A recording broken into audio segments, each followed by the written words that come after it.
What is inner peace?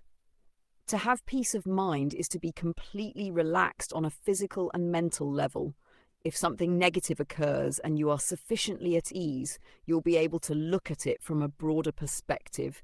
You may be able to see some positive side to it, and this brings inner strength, reduces fears and anxiety. 什么是内心的平静？内心的平静意味着身心都处于完全放松的状态。当遇到负面事件时，如果你能够保持镇定，就能从更宏观的角度来看待问题，也许还能发现其中隐藏的积极因素。这种态度能增强内在的力量，减少恐惧与焦虑。